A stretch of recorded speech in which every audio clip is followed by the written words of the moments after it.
श्री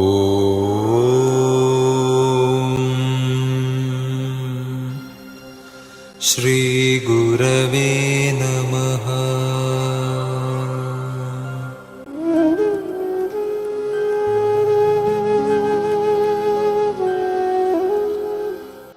आदिगुरु नमः, जुगादिगुरु नमः, सतगुरु नमः, श्री गुरुदेव नमः। सचकृतार धाम से रब्बी उपदेश में आज पूरी संगत वाली सेवकों ने कहा कि पीरों फकीरों संतों के बारों में भी सचकृतार धाम से पीर मुझसे सरकार का भी रोजा शरीफ है, जोगी बाबा पौना हरी की का दूना है, मस्त मलंगों का दो निशान साहब पीर लगदाता जी, लाला वाली की सरकार और श्री जोगी बाबा पौना हार, शिव मंदिर, ऐसे सब धर्मों की एकता, प्रेम स्वरूप, गुरु नानक जी का थोड़ा स्वरूप, ये सब सचकृतार धाम पे जो आते हैं उन्होंने दर्शन दीदार किया है। तो यहाँ एक ओंकार स्वरूप, प्रेम स्वरूप, एकता स्वरूप सारा प्रचार जो होता है वो रिकॉर्ड होता है यहाँ से। तो ला इलाहा इल्लल्लाह मुहम्मदुर रसूलुल्लाह कुछ पीरी फकीरी के बारे में जानेंगे। तो कई लोग पहले ये सोचते हैं कि पीर का नाम दरगाह सुन ले तो शायद ये मुसलमान होते हैं। देखिए, जब हिंदुओं ने चार वर्ण, हिंदू सनातन धर्म में चार वर्ण बना दिए कि ब्राह्मण, क्षत्रिय, शूद्र, वैश्य, तो सिर्फ ब्राह्मणों को ही धर्म जानने का अधिकार था, पढ़ने का अधिकार दिया, बाकी सबको अपने अपने काम सौंप दिए, किसी और को अधिकारित्व भी नहीं था। तो चार आश्रम, चार वर्ण बना दिए। तो फिर पहले सनातन के बाद पुरातन ये इस्लाम। इस्लाम का मतलब होता है दिल जुबान से हम बंदगी करें, इबादत करें, जिसमें हमारा कल्ला दिल है, वो जुबान है कल्ली, वो अल्लाह अल्लाह, खुदा खुदा, वाहिगुरु वाहिगुरु ना बोले, हमारा दिल से वो आवाज आए और जुबान उसके साथ लगी हो, मिली हो, इंद्रियों से प्लस मन से, इसका मतलब होता है इस्लाम। तो सब धर्मों में यही कहा जाता है, चाहे वाणी है, गाविए, सुनिए, मन रखिए भाव के, इस तरह से हम सिमरन करें, उसको सुने, उसमें जुड़े। तो इस्लाम का जो मतलब है वो ये मतलब है कि दिल और जुबान दोनों से ही अगर खुदा की तुम बंदगी करो, ईश्वर की बंदगी करो, तो तब तुम्हें खुदा, अल्लाह, वाहिगुरु, राम, कुछ भी तुमको, अल्लाह के बहुत सारे नाम हैं, कुरान में भी बताए गए और अलग अलग धर्मों में। अवल अल्लाह नूर पाया, ये वाणी में देखो अल्लाह आ गया। नामदेव लिखते हैं मैं गरीब, मैं मस्कीन, रहीमा, करीमा, ये तो नामदेव है, ये तो गुरु ग्रंथ साहब के श्लोक हैं। तो यहाँ देखो रहीमा, करीमा, ये अरबी, उर्दू, ये सारे इस्लामिक नाम है जो पवित्र श्री गुरु ग्रंथ साहब में दर्ज हुए। क्योंकि कोई भी ग्रंथ धर्म, जात पात, वर्णों से ऊपर उठाने के लिए होता है, एकता के लिए होता है, मोहब्बत के लिए होता है। तो पीर फकीर जो हैं इन्होंने हमें सूफियाने घराने से, सूफी होता है काम, क्रोध, लोभ, मोह, अहंकार से रहित करना, इस मन को खालस करना या प्योर करना। तो इनकी कमाई, इनकी बताई हुई राह, इनके बताए हुए रास्ते पे, जैसे हम कोई कहे कि मैं इस्लाम में जाना चाहता हूँ तो ये कलमा पढ़ता है, ला इलाहा इल्लल्लाह मुहम्मदुर रसूलुल्लाह, तो बोलते हैं ये मुसलमान हो गया। तो इससे क्या हो गया, अब और कुछ किसी भी जात का, बरादरी का कुछ भी था और एक बंदा पहले से मुसलमान हो, तुमने सिर्फ कलवा पढ़ा और तुम तभी मुसलमान हो गए। लेकिन हिंदुइज्म में तुम ब्राह्मण हो तो ब्राह्मण रहोगे, जाट हो तो जाट रहोगे, जो भी तुमने अपना डेजिग्नेशन रख लिया, तुम जहाँ भी जाते हो तुम वैसा ही। उस वक्त क्या होता था, ब्राह्मणों को ही ब्राह्मण माना जाता था। तो सूफी घराना किसी धर्म, जात पात, मजहब, इस सब चीजों को लेके पीर फकीर संत महात्मा प्रचार नहीं करते थे। उनका सिर्फ एक उद्देश्य था, ये आत्मा और दूसरा परमात्मा, तीसरी माया, किस तरह से ये नूर उस हजूर से मिल जाए। जाप साहिब का जो जपजी साहिब के बाद वाणी है, तो उसमें जाप के शुरू होते ही चकर चिन्ह और वर्ण जात रूप रंग ना रेख वेख आता है। तो ना रूप, ना रंग, ना जात, ना पात, ना वर्ण, ना रेख, ना वेख, इस सबसे जो जपजी जिसकी सिद्ध हो जाती है, जिसको परमात्मा की समझ हो जाती है, वो इस बात पे आ जाता है और उसकी इस बात की समझ हो जाती है कि उस धर्मात्मा को हमने पाना है, जिसको पाने के लिए बहुत सारे धर्म है लेकिन उसका कोई भी धर्म नहीं है। इसलिए पीर मतलब सूफियाना, मतलब सूफी, काम क्रोध लोभ मोह अहंकार से जो हमें रहित करे, उसको हम भक्त कह देते हैं इसकी भाषा के कि ये भक्त है, भक्त फरीद, भक्त कबीर, भक्त रविदास। और पीर मतलब गुरु मुर्शद, जो हमें रास्ता दिखाए, हमें अल्लाह ताला, मौला ताला, खुदा ईश्वर परमेश्वर की राह पर चलाए। किसी भी ग्रंथ को, अगर पंथ को जानना है, धर्म को जानना है, तो उसके धर्म ग्रंथों को जानना पड़ेगा, तब पता चलेगा कि उस धर्म में क्या सिखाया जाता है।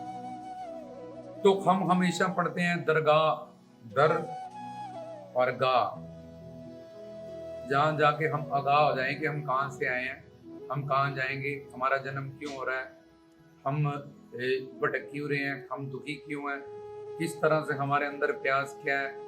हम ये सब चीज़ों को जहाँ पे जाके मुर्शद से, गुरु से, पीर से जाने, इसका इल्म प्राप्त करें, उनसे फैज़ प्राप्त करें और उनका जिक्र करें। जिक्र करें तो मेरा सिमरन, वो कहते हैं जिक्र करो, तुम कहते हैं कीर्तन करो, वो कहते हैं बयान करो। तो सिर्फ उसका ऊपर ऊपर से बाहरी अक्षर बदलता जा रहा है, लेकिन उसके अंदर जो अर्थ है वो वही है। पवित्र श्री गुरु ग्रंथ साहब में बाबा फरीद बैठे हैं, ये पीर हैं, फरीदुद्दीन गंजे शकर, संत कबीर बैठे हैं, पीखन शाह के श्लोक हैं। तो ये गुरुओं, पीरों, संतों, पीरों की एकता, एक ओंकार स्वरूप पवित्र श्री गुरु ग्रंथ साहिब में सेकुलर ग्रंथ के माध्यम से हमारे तक पहुंचाई जाती है। कहीं हरि का नाम आता है, कहीं रामचंद्र जी, राम का नाम आता है, वेद पुराण स्मृति सुधे आखर राम, सब में राम नाम एक आखर, देखो राम का नाम आ रहा है, और सुखमनी साहिब में हरि का नाम आ रहा है, और उसके बाद तुम अवल अल्लाह नूर पाई, अल्लाह का नाम आ रहा है। तो हर जगह एकता की बात, प्रेम की बात की हुई है। तो पहले तो जो लोग मुसलमान समझते हैं पीरों को, क्योंकि उनको कोई सिद्ध गुरु ही नहीं मिला, मुर्शद ही नहीं मिला, वास्तविक संत ही नहीं मिला, तो वो अब जात पात वर्णों में या कट्टरता में इन सब चीज़ों को बांट देते हैं, क्योंकि उनको पवित्र ग्रंथों की, पंथों की, उनके धर्मशास्त्रों की नॉलेज नहीं है।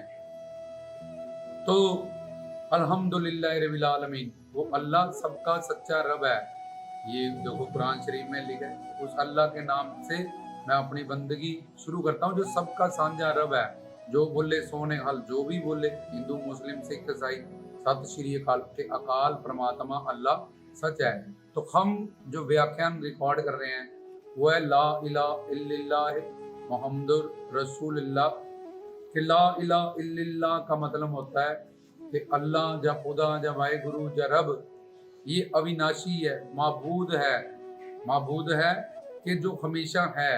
सूरज के कारण क्या होता है, दिन और रात का अभाव होता है, लेकिन हम कहते हैं भगवान सच था, आद सच, जुगाद सच, है भी सच, नानक होसी भी सच। ये गुरबानी में आता है, जब हम जपजी साहिब पढ़ते हैं शुरू में ही ये श्लोक दर्ज किया गया मंगलाचरण में कि एक उसका नाम सच था, सच है, सच रहेगा। लेकिन कहते हैं नानक होशी, वो हमेशा सच है। ये सूरज की वजह से दिन रात हुआ, पास्ट टेंस फ्यूचर टेंस हो गया, लेकिन जब ये सूरज ही नहीं रहेगा, ये समय ही नहीं रहेगा, तो सिर्फ खुदा ही सच है। लेकिन समझाने के लिए, बताने के लिए ऐसा कहा जाता है जीव को कि वो सच था, सच रहेगा। लेकिन जो असल परम सच है वो ये है कि खुदा सच है, हमेशा परमात्मा सत्य है। लव इज गॉड हम कहते हैं, लव इज ट्रुथ हम कहते हैं, और वो ऐसा सच है जिसको हम कह रहे हैं कि वो पहले भी सच था। अगर मतलब पहले सच था तो फिर आगे नहीं होगा क्या, तो आगे सच होगा तो आज सच नहीं है क्या। लेकिन समझाने में ऐसी बातें आती है, वो खुदा पहले भी सच था, आज भी सच है, आगे भी। लेकिन परम ज्ञानी इस बात को जानते हैं कि खुदा ही सच है, वो कल भी सच है, आगे भी सच है, और हमेशा वो सच ही है। वो माबूद है, उसको किसी ने बनाया नहीं, उसने सबको बनाया है, इसलिए उसको कोई मिटा नहीं सकता। वो काल की पकड़ से बाहर है, इस वजह से भी वो अविनाशी है। तो ये ला इलाहा इल्लल्लाह, अल्लाह अल्लाह का मतलब होता है जो इस मन बुद्धि इंद्रियों से परे है, उसको बिना मुर्शद के, पैगंबरों के, धर्मशास्त्रों के, उसकी मेहर के बिना नहीं जाना जा सकता है। इसलिए ला इलाहा इल्लल्लाह का मतलब हुआ कि वो जन्म मरण से परे है। जैसे हम मूल मंत्र पढ़ते हैं कर्ता पुरख के, वो करता है, उसने सबको बनाया है, उसको किसी ने नहीं बनाया। ऐसे ही ये धरती पानी में समा जाएगी, पानी, अग्नि में अग्नि, वायु में वायु, आकाश में आकाश, प्रलय के समय जब क्यामत का दिन तुम्हें कहते हो, अहंकार तत्व में अहंकार तत्व, महान तत्व में महान तत्व, माया में, और माया जाके भगवान अल्लाह खुदा में जाके वाहिगुरु में समा जाएगी। तो ये सृष्टि का प्रलय हो जाएगा और ये क्यामत का दिन कहते हैं। लेकिन वो अल्लाह सबका कोई ना कोई कारण है, उसका कोई कारण नहीं है, वो ही सबका कारण है जिससे ये सब कुछ शुरू हुआ और अंत उसी को जाके सब प्राप्त होंगे, मिटेंगे। जो जिस जोनी में होगा उसी जोनी से आके वो जन्म लेगा। तो ये बातें जो हमने समझनी है, ला इलाहा इल्लल्लाह के अल्लाह का नाम माबूद है, हमेशा ही सच है, वो अविनाशी है, वो अजन्म है। और मोहम्मदुर रसूल अल्लाह, मोहम्मद का मतलब होता है प्रशंसनीय, और मोहम्मद सल्लल्लाहु अलैहि वसल्लम जिन पे कुरान शरीफ नाजिल हुआ उतरा, जैसे गुरु नानक जी पे पवित्र श्री गुरबानी जिमें ते आवे तुर दी बाणी तैसड़ा करें ज्ञान भी लालो, जब तुर दी बाणी आई जिन्हें सगली चिंत मिटाई। जैसे तुलसीदास के अंदर राम का बोल प्रकट हुआ भगवान का, वाल्मीकि जी के अंदर जब वो संत हुए, शरणागति हुई, भाई लैना जी गुरु नानक बने, उनके अंदर राम का बोल प्रकट हुआ। तो ऐसे मोहम्मद जो है, मोहम्मद का मतलब प्रशंसनीय इंसान, जिसकी प्रशंसा ना हो सके शब्दों से। तो मोहम्मदुर रसूलुल्लाह, तो मोहम्मद उस अल्लाह ताला के पैगंबर हैं जिन पे ये पैगाम उतरा है, जिन्होंने हमें ये पैगाम आके दिया। कुरान शरीफ, पुण्य मतलब ओम, ओनकार, इसको उसमें पुण्य कहते हैं। कुरान ओंकार, फिर ओम, ये एक ही दो नहीं का। जैसे हम सनातन में जाएंगे, हम ईश्वर की संतान है, ये सनातन, सारे एक बाप की, इसको सनातन कहते हैं। हिंदू कोई धर्म नहीं, सनातन धर्म होता है। तो सनातन धर्म को मानने वालों को हम हिंदू कह देते हैं। तो ये सनातन के हम एक ईश्वर की संतान है।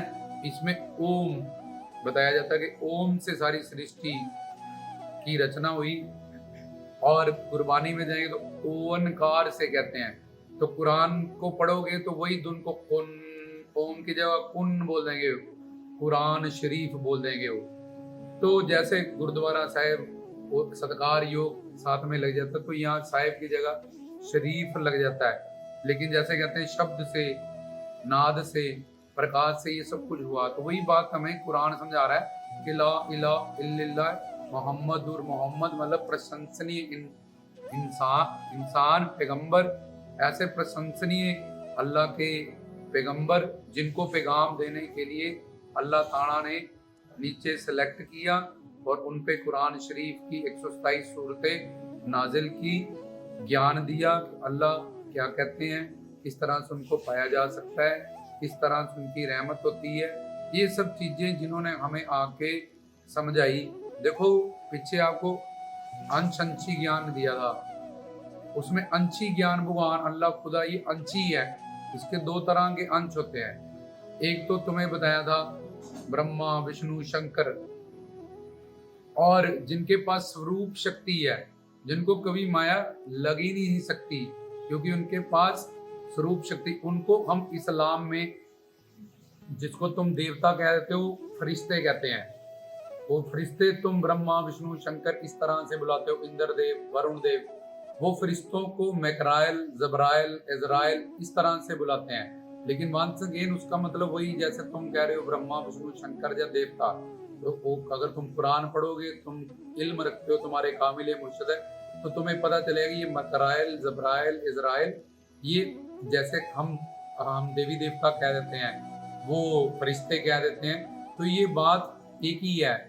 और दूसरी बात कि ला इलाहा इल्लल्लाह, ये पहले फरिश्ते लोग, जहाँ ब्रह्मा विष्णु शंकर लोग, और दूसरे जो हैं कैटेगरी में विभिन्न अंश, इनमें गुरु पीर साधु संत फकीर औलिया, और इस कैटेगरी में विभिन्न अंश में एक बताया था ये सारे संसारी जो माया के अंडर हैं, और ये जो मायातीत हैं, सिद्ध नित्य मुक्त पवित्र आत्माएं, अल्लाह के पैगंबर हैं, कह लो महापुरुष हैं, संत हैं, महात्मा हैं, इनको भी कभी माया नहीं लगती, पर ये स्वरूप शक्ति से बंधे हुए रहते हैं, स्वरूप शक्ति के गुलाम हैं। वो स्वरूप शक्ति के जो पहले बताया फरिश्ते, वो स्वरूप शक्ति के गवर्नर हैं, और ये स्वरूप शक्ति से बंधे हैं। जो स्वरूप शक्ति अकाल अल्लाह खुदा इनको कहता है, ये वैसे वैसे ही करते हैं।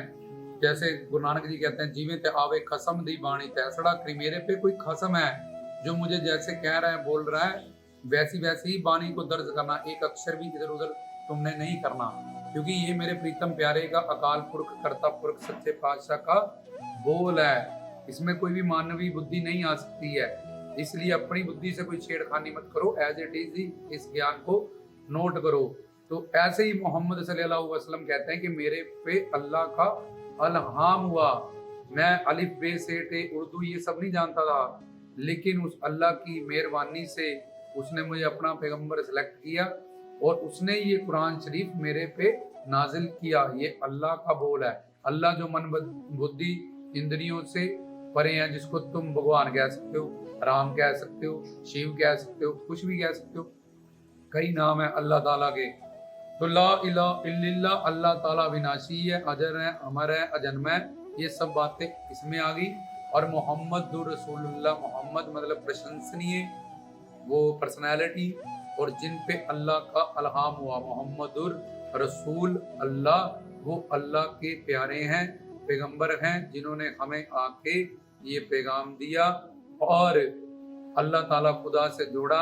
जब जिस धर्म में भी कट्टरता आती गई, जैसे कुरान पढ़ने के लिए भी फिर बड़ी ज्यादा शरीयत को आगे लाएंगे, हिंदू लोगों ने भी बोला जनेयू डालो, बोधी रखो, ये करो, तब तुम धर्म शास्त्रों को पढ़ सकते हो। तो ऐसे सब धर्मों में जब कट्टरता ज्यादा होगी, तो सूफी संत इस दुनिया में आए, उन्होंने हमें सही ज्ञान दिया। उन्होंने, उनका ये मिशन नहीं था कि तुम इस्लाम को कबूल करो और तुम मुसलमान हो जाओ, क्योंकि मुसलमान जब उसके दिल से ही आवाज नहीं आएगी खुदा को मानने की, तो वो जुबान से बोल भी दे ला इलाहा इल्लल्लाह, खुदा उसको मुस्लिम नहीं मानता है। इसलिए तलवार के जोर पे कभी कोई धर्म नहीं फैलता। विचार सूफी संतों के पास, जैसे बाणी कहती ब्रह्म ज्ञानी आपको नर नगारा, तो किसी का मजहब चेंज करना, किसी का धर्म चेंज करना, ये सूफी संतों का, जब पीरों का कोई मकसद नहीं है। और पीर फकीर ऐसा नहीं करते हैं। पीर फकीर सिर्फ हमें सच्चा ज्ञान देते हैं और भगवान से जोड़ते हैं। उनका सिर्फ एक मकसद होता है कि इस नूर को उसका हजूर मिल जाए, चाहे वो किसी भी धर्म से आए, किसी भी ग्रंथ से आए, पंथ को मानने वाला हो, वो उसको उसी के माध्यम से रास्ता दिखाते हैं और सही बात समझाते हैं। और जो उनकी बात से कायल होके खुद ऐसा करना चाहे, उसको ये बोलते हैं ये ऐसा कुछ नहीं है कि तुम इस धर्म में हो तो भगवान नहीं मिलेगा, इस धर्म में तो तुम उसके लिए कामिल मुर्शद पूर्ण सतगुरु की तलाश करो, उनसे ज्ञान पाओ। तो जैसे सूफी घराना में 16 स्टेप होते हैं, इश्क हकीकी, अबूदियत, ये सब हम आपको आगे बताएंगे। तो फना बका, इसमें आजम, जाहिद नफ्स, ऐसे करके जैसे तुम प्रेमा भक्ति के स्टेप बना लिए तुमने, 2 ज्ञान मार्ग के, योग मार्ग के बना लिए, ऐसे सूफियाने में भी स्टेप होते। तो ला इलाहा इल्लल्लाह मतलब कि अल्लाह ताला खुदा अविनाशी है, अजर है, अमर, और उसकी ही बंदगी हमें करनी चाहिए जो परम शक्ति है। अल्लाह अकबर मतलब भगवान सबसे ज्यादा शक्तिशाली है। तो यही सनातन कहता है, यही पवित्र श्री गुरु ग्रंथ साहब कहता है, यही बाइबल कहती है। तो यही बात, अलग अलग भाषा, भगवान भाषावादी नहीं है कि तुम हिंदी में कहोगे तो उसको समझ में नहीं आएगा, उर्दू में कहेंगे तो खुश हो जाएगा, जब इस भाषा में कहोगे तो उस पर ज्यादा तुम पे कृपा कर देगा। ये भाषावाद यही संसार का, ही दुनिया का है, उसके यहाँ भाषावाद नहीं है, जात पात वर्ण धर्म नहीं है। तो ला इलाहा इल्लल्लाह का मतलब है भगवान अजन्म है, अविनाशी है, अजर है, अमर है, और मोहम्मद प्रशंसनीय उनके पैगंबर हैं, जिन पे कुरान शरीफ नाजिल हुआ, उतरा, जैसे गुरुओं पीरों संतों फकीरों पे। तो मोहम्मदुर रसूल अल्लाह, वो अल्लाह के प्यारे हैं, वो पैगंबर हैं, जिन्होंने आके खुदा का पैगाम हमें सुनाया। तो रामदास की तरफ से